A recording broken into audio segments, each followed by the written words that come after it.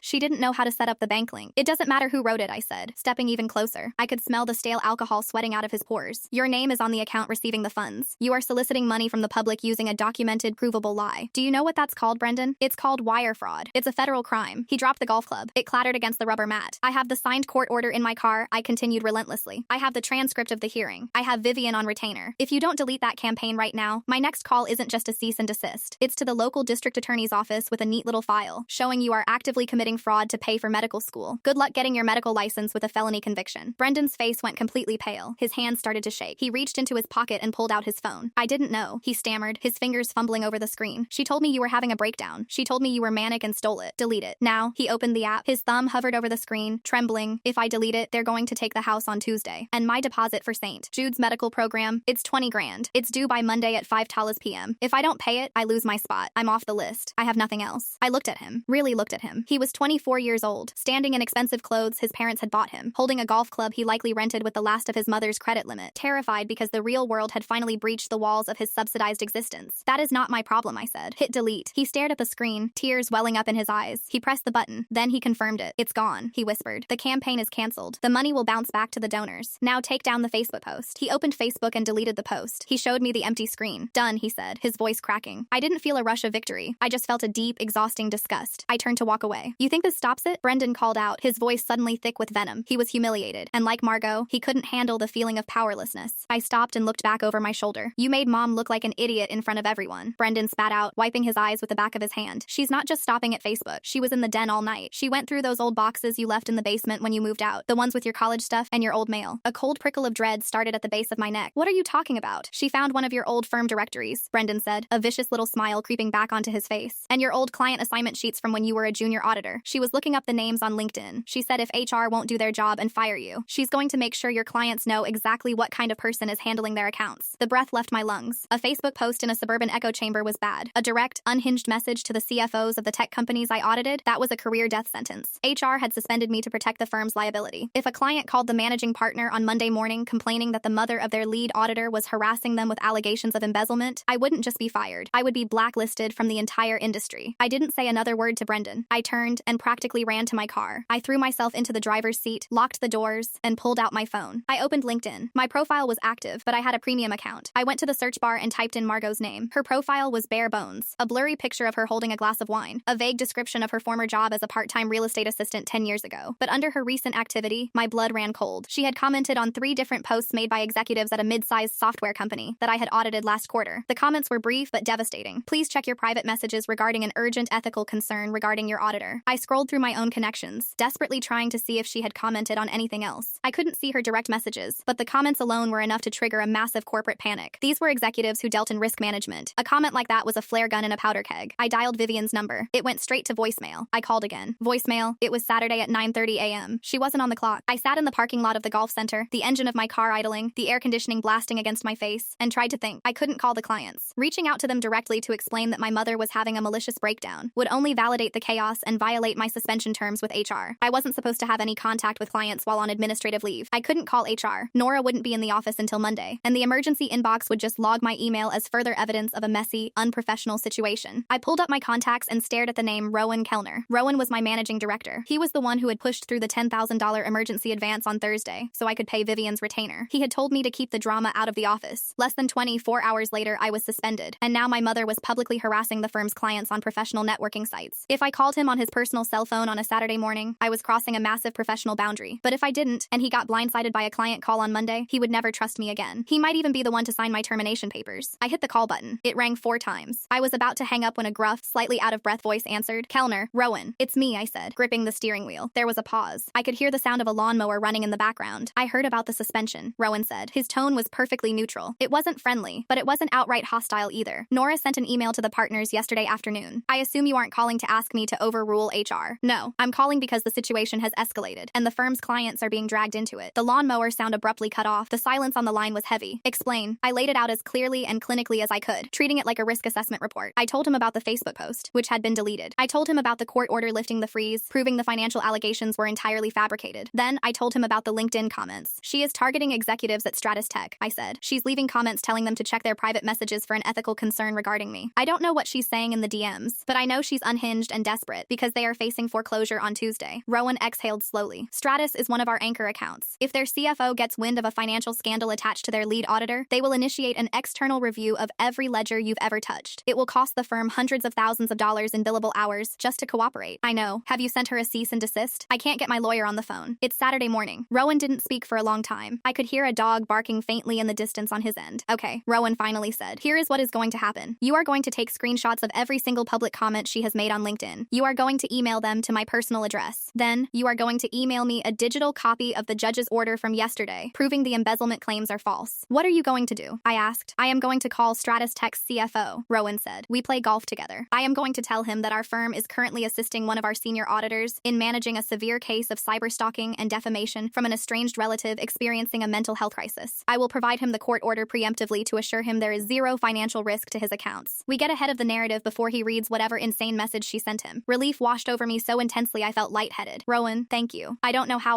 don't thank me, he cut in, his voice hardening. I'm not doing this for you. I'm doing this to protect the firm's relationship with Stratus. But you need to understand something. I can run interference with one client over the weekend. I cannot run interference with your entire portfolio. You have until Monday morning to put a muzzle on this woman, or I won't have a choice but to agree with HR's recommendation to sever your employment. The liability is just too high. The line went dead. I lowered the phone. He was right. It didn't matter that I was the victim here. In the corporate world, perception was reality. If my family generated enough noise, I became a toxic asset. I took the screenshots of Margot's comments. I attached the PDF of the court order Vivian had emailed me yesterday. I sent them to Rowan's personal email address. Then I sat in the silence of my car and realized the terrifying truth. A lawyer couldn't fix this by Monday morning. A cease and desist letter was just a piece of paper. Margot would ignore it just like she ignored boundaries her entire life. She had nothing to lose. The house was foreclosing. Brendan's medical school dream was dying, and she blamed me for all of it. I had to find a way to stop her myself. I had to give her something to lose that was bigger than her desire to destroy me. I put the car in gear and pulled out of the golf center. I drove toward the only place I knew held the answers. 30 minutes later, I pulled into the sprawling, tree-lined driveway of the house I grew up in. The lawn was immaculate, the hedges perfectly trimmed. It looked like a picture of suburban perfection, a complete contrast to the financial rot hiding behind the front door. I parked on the street, not wanting my car in the driveway if things went sideways. I walked up the brick pathway to the front porch. I didn't knock. I reached into my purse and pulled out the old brass key I still kept on my ring. It slid into the deadbolt smoothly. The lock turned with a heavy, satisfying click. I pushed the door open and stepped into the foyer. The house was eerily quiet. The faint smell of vanilla and lemon polish hung in the air. Conrad? Margot's voice called out from the kitchen. Did you forget the mulch again? I walked down the hallway, my footsteps muffled by the thick Persian runner rug. I stepped into the kitchen. Margot was standing by the marble island, holding a coffee mug. She was wearing a silk robe, her hair perfectly styled. Her iPad was propped up on a stand next to the espresso machine. She turned around and froze. The coffee mug slipped from her fingers, shattering against the hardwood floor. Dark liquid splashed across the hem of her robe. What are you doing in my house? She breathed, her eyes darting toward the security panel on the wall. It's the bank's house, Margot, I said, stepping over the spilled coffee. And I'm here to negotiate. Negotiate what? She she snapped, grabbing a dish towel to aggressively wipe at the hot coffee seeping into the hem of her silk robe. You have nothing I want. You've taken everything. I haven't even started taking, I said. I pulled the manila folder out of my bag and dropped it flat on the marble island. But I will, unless you do exactly what I say. She eyed the folder like it was a bomb. In that folder is the signed court order from Judge Halverson, I said, keeping my voice entirely devoid of emotion. Next to it are the screenshots of the GoFundMe campaign Brendan set up at your direction this morning. The one where you publicly solicited donations based on a documented legal perjury. It's called wire fraud. Margot, it's a federal offense. Her hand stopped moving. The dish towel slipped from her grasp and hit the floor with a wet slap. If you don't think I will ruin his life over this, you haven't been paying attention to who I am, I said softly. I will take this to the district attorney on Monday morning. I will make sure the admissions board at St. Jude's receives a copy. Brendan won't just miss his tuition deadline. He will face a felony indictment. Margot's face crumpled. The arrogant, untouchable matriarch vanished in a single heartbeat, leaving behind a terrified, aging woman who had finally run out of other people's money to hide behind. You wouldn't do that to your brother. Try me. I pulled my phone out and set it next to the folder. Here are my terms. You are going to open your iPad. You are going to log into LinkedIn. You are going to delete every single comment you left on my client's pages. Then, you are going to draft a direct message to the CFO of Stratus Tech. You are going to apologize, state that you are experiencing a severe mental health crisis, and admit that every word you wrote about me was a complete fabrication. I won't humiliate myself like that, she hissed. Then Brendan goes to prison. You have 60 seconds to decide. I watched the gears turn in her head. She looked toward the hallway, perhaps hoping Conrad or Brendan would walk in and save her. But no one was coming. They were entirely out of moves, out of leverage, and out of time. With trembling hands, she reached for the iPad. She typed in her passcode. I stood right over her shoulder, watching the screen as she navigated to her profile. Delete the comments first, I instructed. She deleted them. All 3 of them. Now the message. She hesitated, a single tear of pure, humiliated rage sliding down her cheek. Then, she started typing. She wrote the apology. She confessed to the fabrication. She cited a severe reaction to new medication. It was pathetic, but it was exactly what Rowan needed to close the loop on the liability issue. Hit send. She pressed the blue arrow. The message disappeared into the ether. Good, I said. I picked up my phone and slipped it back into my pocket. Now, I am going to have Vivian draft a permanent non-disparagement agreement. It will arrive on Monday. You and Conrad are going to sign it. If you ever speak my name to another human being, in public or private, if you ever contact my employer, my clients, or me ever again, the ENDA activates a massive financial penalty, and the wire fraud file goes straight to the police. Do you understand? Margot stared at the marble countertop. She looked utterly broken. Yes, enjoy the foreclosure. I reached into my purse, took out the heavy brass key to the house I had grown up in, and set it down on top of the manila folder. I didn't say goodbye. I turned around and walked out the front door, leaving it slightly ajar behind me. The drive back to my apartment felt different. The hollow ache was gone. The cold glass in my chest hadn't shattered. It had just dissolved. Monday morning arrived with a quiet, mundane efficiency. At 9:02 a.m., I received an automated email from my bank. The manual security review had been completed. The fraud alert was lifted. My funds were fully accessible. At 9:15 a.m., I initiated the wire transfer for $40,000. At 9:45 a.m., Claire called, practically vibrating with excitement, to confirm the title company had received the money and escrow was closed. The townhouse was mine. At 10:30 a.m., my phone rang again. It was Rowan. Stratus is secure, he said, skipping the pleasantries. The CFO got the message this morning. I corroborated it with the court order. He was incredibly sympathetic to the firm having to deal with a family member's psychiatric episode. He actually asked me to send you his condolences. Thank you, Rowan. HR is lifting your suspension as we speak, he continued. Nora will be calling you in 5 minutes. Take the rest of the day to move into your new place. I expect you back at your desk tomorrow at 8:00 a.m. We have a lot of catch-up to do on the quarterly audits. I'll be there. I hung up the phone. I stood in the middle of my living room, surrounded by neatly packed cardboard boxes. I picked up the keys to my new house, walked out the door, and didn't look back.